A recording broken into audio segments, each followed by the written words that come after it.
Sveiki visi. Taigi, jeigu galvojat pūstis poliuretaną ir daugiau nieko nedėti, tik tai poliuretaną, tai iš patirties galiu pasakyti, kad jo neužtenka garso izoliacijai.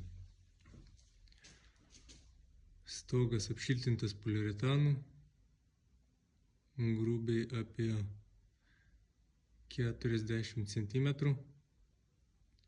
bet vis tiek toks jausmas namie, kad yra kažkur praviras langas. Tai sprendimas buvo dasidėti vatos ir žiūrėsim, ar pasikeis tas garsas iš vidaus.